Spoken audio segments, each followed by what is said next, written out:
Welcome back, guys. Today I want to talk about this flashlight right here. So I'm sure all of you are super familiar with this light already, but some of you may not be, and you're kind of looking into different flashlights for either your handgun or maybe your rifle in some cases. But I want to give you my impression of this light. Now, I've been using this light for, at least 6 or 7 years. And I've had the earlier model, not the HL model, just a regular TLR-1 that's 300 lumens. This is, I believe this is one of the newer ones. It's 1,000 lumens. I'm not 100% sure. I don't really remember because I ordered it a while ago. They make a model with the strobe feature, and I think they make one without the strobe feature. I don't remember which lumens goes with which one. Maybe both of them do the same thing. But so my impression of this, again, I've had it for a long time, and as you can see, the wear from it going in and out of holsters, that's worn off. You got some pretty good wear all around here. You can look at the muzzle. I don't know if you can see that or not. I tried to wipe off as much of the carbon as I can, but it's still a little foggy and hazy up here because of so much carbon buildup. But I've used this light a lot, and I've abused this light a lot. Now, I haven't, like smashed it on concrete or anything like that, but there are other reviewers out there that did that, and if you want to see a durability test, go click on one of those. But anyways, my initial impression of this light is I really like it.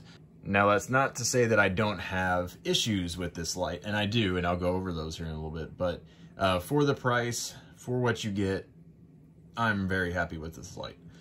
You can get the 300 lumen model, a little bit cheaper, but honestly, it's only like $20 more to get this one, which is significantly more lumens, has higher output, candela's better, all the above, and you're gonna want all the candela and all the lumens that you can possibly get when it comes to a pistol mounted light specifically. One good thing about this, and I'll just kind of get into the features now, I guess, is besides the fact that it has good lumen output, it has really good candela as well. It has a really good hotspot. Let's see if you can see that on there. You can see that hotspot. There's flood that goes around, but there's also a hotspot. And I'll show you this outside in the dark here in a little bit. But the hotspot on here is really good, and that's due part to the way that the bezel is designed, if you can see that on the end there, on the inside. Some other lights, like Olight specifically, is what I'm thinking of, and a few other companies have more of a flood design. This one gives you good candela, so it gives you farther throw. This is the TLR-1 HL, and there was a little rabbit out there a second ago. Yep, there he is. I don't know if you can see him or not, up against the fence line. But anyway, so here, again, TLR-1 HL. You can see it has a pretty good spill. The flood on it is better to my eye than what you can see.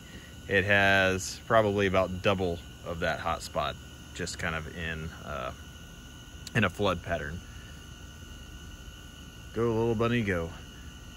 But anyway, so you can see pretty well with this. I would say it's usable out to probably 75 yards, I would say, to where you could identify somebody. I would say 50 yards probably about the max, that you would want to take a shot with this specific light on your gun. It's not a candela monster like some of the other lights out there, and that's just because of its size. So in comparison, here on the right hand side over here is a TLR-7A.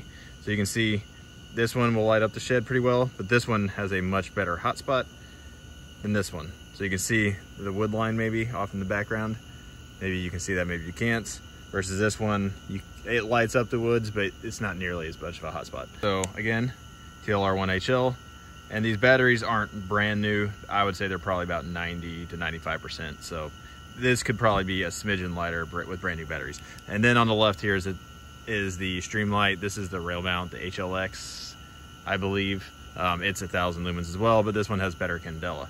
So you can see over here versus here, this one has a much brighter hotspot. That's just because the candela is bigger, and that's because the bezel on the end is bigger. So you can see again, this is a rifle mounted light, the HLX, versus the TLR-1 HL over here.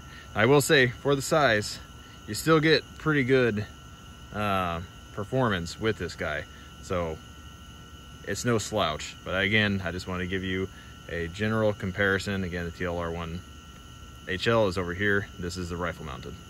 So obviously I've gone over, it's a candela and lumen monster. For the size, it takes CR123 batteries, and it takes 2 of them, and those go inside the body. You can see how it's kind of like bulbous on either side. It fits on either side, and the little hatch that you remove is back here. So you have to take this light off in order to put new batteries in, and I'll show you that again here in a second. It has a screw-on little attachment method here. So all you do is just unscrew this and it pops off. It has, you know, a little tension screw here on the other side you can kind of see. One thing too, you want to make sure you don't lose that little C-clip right there. But you don't want to use a screwdriver. There is a slot here for a screwdriver or a quarter or something like that to tighten it down. I found as long as you have fingernails, you can just kind of grip that and just twist it tight enough. Especially on, if I remember right, it's for Gen 3 Glocks, specifically the 40 caliber Glocks. And I've been to an armorer's class twice now anyways for Glock, for my job. But one of the issues that they had with 40 caliber Glocks, and these are fixed in the Gen 4s and Gen 5s, but if you attach a weapon mounted light that clamps on to the frame, it somehow messes up with how the frame itself flexes under recoil, and so it makes the gun cycle faster, I guess just because it makes the frame a little bit more rigid. I don't know, that's just kind of how they explained it. And the way they got around that, for those of you who care, is they put a stronger magazine spring in there so the spring in the magazine could keep up with how fast the slide was cycling, which allowed it to feed fine, you know, after that. So if you do have a Gen 3 Glock that's in 40 caliber of any kind, make sure that you buy newer magazines for that gun, or, you know, replace them. And it's not that big of a deal. I took my duty gun to a class, and it's 40 cal. It's a Glock 22, and it's a Gen 3. And I put this pistol light on there, and it worked, you know, fine for the most part. Granted, the thing was soaked in mud and all that, so... But just know that is an issue with this specific type of mount. So not to go, you know, down the rabbit trail. So if you have a Gen 3 and it's a 40 cal specifically, the 9mm don't have any issues with that, and I don't believe any of the other calibers do. It's just the 40s for whatever reason. So as long as you have new, fresh mags, it's not really an issue. That's kind of a band-aid to the fix. But in my opinion, if you have a 40 cal Gen 3, I would stay away necessarily from this. I would go ahead and just get something that doesn't clamp on like that. It just kind of slides on, or, you know, upgrade your gun to something that's not 40 cal. But all that aside, I really like the way this clamps on because, you know, it's easy to remove. I can take it off with my thumbnail. If you want, you really feel good about yourself, you know, take a penny or something and just kind of tighten it down just a smidgen more. But you really don't want to clamp it down too much. The toggle switch on here, which you can see up close, you toggle down for a momentary or up for constant, and it's just reversed over here. So momentary, on. So if you're left-handed or right-handed, just know it's the same, because all this thing is, you can see it through both sides. It just toggles back and forth. I don't really like that design. Honestly, I prefer a switch that you can just, whenever you're holding, you can just kind of press inwards on, kind of like the Surefires, or, you know, even from the side. So for example, I'll put this down here. For example, the TLR-7A, which I have on my, this is my carry gun, and in case you're wondering, it's empty. There's no mag. I like this pressure, well, it's not really a pressure pad, it's a switch. I like it better. You just kind of push it in and leave it, and it's still out of the way, but it's still accessible. I like that better than this design here. And the reason why, it's a small issue, and part of it's a training scar, but whenever you have it on, like for momentary, it's great because you can just push down, and you can have still a pretty decent grip while you're holding down. It's not really a big deal. But whenever you have it just on, if you, for whatever reason, again, this is kind of a training issue, but if you have to switch hands for, you know, if your department teaches something like that, or, you know, your training class teaches you to switch back and forth, it's very easy to bump this off. It doesn't bump off under recoil. It doesn't bump off, you know, just shooting one-handed, anything like that. I've never had it come off except when switching hands. You know, some places will teach, you know, you drop it, and then you can go over here, you can drop, go over here. I don't see any value in that specific technique, but just know if you do that, you're likely bumping this off. So that affects, you know, 0.0001% of you that are going to buy this light. So I wouldn't hold that against it, but just know it is easy to bump off if you're transitioning hands. So along with that, if you're thinking about buying this, and this is kind of why it matters, if you're going to put this on a rifle, which some people buy this and they want to put it on a rifle, I would highly advise against that, because I tried it whenever I went to do OP4 at Darcy. They, you're not supposed to use white lights actually in the classes in general, but I use it just for like navigating back and forth from where we were back to the little hut. But this thing would constantly bump and just, you know, ND all the freaking time while I was walking back, just rubbing against my legs, my gear, everything else. So that was super obnoxious.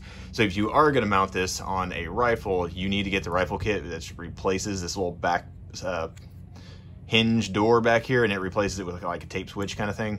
I honestly don't like this, because this light, I mean, it's bright for what it is, but just buy yourself a dedicated rifle light. You'll get more lumens, you'll get more candela, you'll get better battery life, you know, all the things. You'll be able to touch regular tape switches, surefire plugs, that kind of stuff. So I wouldn't advise getting this for a rifle. If you want to put it on there, I mean, you do you, bro. That's fine. But I wouldn't advise it for a rifle. This is, at least in my experience, waterproof. I believe it's labeled as waterproof. They advertise it as waterproof, but it is. So during that pistol class, it was raining. I've talked about this before. It was raining both days the entire time, and it was a giant muddy swamp out there. Because of that, our magazines were absolutely filthy, which means our guns got absolutely filthy, filled with mud. In order to clean our guns, they had buckets just filled with water out there, which, you know, probably water about, you know, I don't know, 6 inches to a foot deep. And by the time you put so much mud in there, it was just absolutely disgusting. But that's how we cleaned all the mud off of our guns, because they got that gross. And you just stuck your gun down in there, racked it around, sloshed it out, got the mud off whenever, you know, we needed to. So this light survived, you know, 1, mud, but 2, being submerged in a bucket of water and sloshed around probably at least 15 times during each class, each day. So that's a testament to it being waterproof. And for those of you wondering, this is a Brownells slide. I bought it to try out because I don't like permanently modifying my stock Glock, because this is actually my very first gun that I bought, so I'm kind of, you know, sentimental about it. So instead of sending off my slide to get milled, I just bought another one. Just I also wanted to test it. I don't plan on carrying this gun, which is why I don't mind it having a giant hole there. That's one thing I don't like, Brownells, calling you out if you're watching this video. I don't like this giant hole, and I also don't like the ones that they have where the slide serrations go all the way around. I just think they look stupid. So, I mean, yeah, functionally they're fine, but I thought it looked dumb. But since I was going to carry a gun, I figured, I'll get a little bit less weight, see what that does. But this just mounts an RMR, because it has an RMR cut, so you can mount a hollow sun or an RMR directly to it. And side note, if you want to, you can still technically barely co-witness regular iron sights with the slide. So in case you're wondering, these are True Glow, and they're H3. These are the tritium sights that they have. So they're just a little bit higher than standard, you know, the iron sights that come with a Glock. So if you're wanting something with this height, you know, like a direct RMR mount slide, these True Glow sights actually line up just perfectly. They don't obstruct your view, but they still allow you to get just barely a sight picture with the iron sights. So if your red dot fails, you can do that. But anyways, I'll be coming out with a review on this slide specifically later on. But another thing I like about this light is, one, it's not too big. Like, if you're familiar with the Surefire X300, it sticks out, you know, about to here. It's super long. My buddy Rhett actually has a Glock 34, which is, you know, long boy slide competition style light with an X300 on it, and the X300 still sticks out a little bit further. And he uses that as a carry gun, which I think is hilarious. But the X300 is just so long. So this is a little bit shorter. That's nicer. Now, granted, there's, you know, pros and cons to the X300 over something like this. But again, for the price, I like this a lot. So the price, if I didn't mention it, it's around $140 right now, which is not cheap. I bought mine for, I think, 110, maybe 115. But ever since COVID, you know, everything's gone up in price, so you're just got to suck it up. But for the price, you're getting a very good light. And I don't have any experience with, in my opinion, the only real competition for this, which would be Olight. They make a model that's very similar, you know, in size and everything to this, but it has an internal battery. I like the ability to be able to swap out CR123. So if this light dies, like whenever we're doing training or something for work, or if I go to a class and my light dies, I can just, you know, boom, pop out the batteries, and then I'm good to go. I don't have to worry about trying to charge a light, which is obnoxious with Olight. If it's just going to be a nightstand gun, okay, maybe fine. But one of the other issues I've had with Olight is whenever it dies, it just dies. It didn't get dim first, which I found kind of discouraging, and I didn't really like that too much. Versus this one will get dim as it gets, as it slowly dies, so it doesn't just die automatically. The runtime on this, I don't remember what it is. I'll have to maybe annotate it in here if I remember to show you how long it'll run. But I did pretty much an entire day of simunition training using this light. I don't know, maybe for 2 to 3 hours of, you know, kind of on and off. And it lasted that entire time. It did get dimmer, obviously, but it didn't die, so it was still pretty bright. So I'll show you the battery tray to take it off. All you do, I already loosened this a little bit. All you do is turn it a couple times. That'll give you enough to kind of pop it off. And this, so you can see how this works, is just spring tension. So there's just a spring, I believe, on the other side of that. Actually, no, I lied. It's right there. You can see the spring just barely inside of here on the other side of the screw. And it just provides tension, just so you can pop it on. And then once it's on, you tighten this down, and then there it goes. Now, in order to change the batteries, well, first you have this little slot right here, which is for a Glock GL. It comes with multiple different ones for different guns. It has a 1913 Picatinny rail section you can pop in there, or you can do a Glock. I just put the Glock on all of them, and even the this is Gen 3 Glock, so you'll need that. Now, if you use a Gen 5 Glock, they have standard Picatinny rail slots for the flashlight mount, so you'll want to swap that out for a 1913 one. Depending on the size, you might want to use, just try it, see which one has less wiggle. But in order to change out the batteries, all you do, there's this little tab right here. Flip that up, forward. Now you're going to lift up on the bottom of this, and then it just swings out. Then there's your CR123 batteries. Now you can pop them out. And in order to close it, just do the exact opposite. So start at the bottom. There it goes. Not too bad. And here's that toggle switch I was talking about. And again, I don't mind it for most use, but it is easy to knock on and off, kind of in weird shooting positions. So just know that. This one does have a strobe feature. You can double tap it down. I don't know. You might like that. One of the guys in my department absolutely loves it. I don't. Although I will say it is very obnoxious to have someone, strobe you in the middle of Sims whenever you're trying to shoot, because you can actually still, like, while you're being strobed, you can still see the person strobing you, versus if it's constant on, all you see is just white light. So, I mean, either way, you can still kind of see them, but if it's strobing, you can actually see them a little bit better. But what I will say is if the person who's strobing you is moving, it's harder to kind of see where they're at exactly. So I generally end up shooting behind them. But that said, I can still see where they're going. So I don't know. Pros and cons, you make up your mind whether or not you use strobe. I would prefer it not to be on here personally, because every now and then whenever I try to tap down, if I don't get a good purchase, I'll be like, oops, and I'll push down again, in which case it goes into strobe, which blinds me just as much as it does the other person. I'd rather just be, constant on. So again, if I had my way, I'd prefer to have switches, something like that. But that's just a small complaint. I have yet to have any problems with this under recoil. Again, I've shoot with this thing a lot, and it's never turned off under recoil. Nothing's ever broken on it. I've never had any problems with it. So from a long-term durability, just normal shooting. And again, I put this in an outside the waistband holster. I use a Blackhawk Epoch holster for it, and I have a Kydex holster for it. And then a lot of times I just shoot without a holster.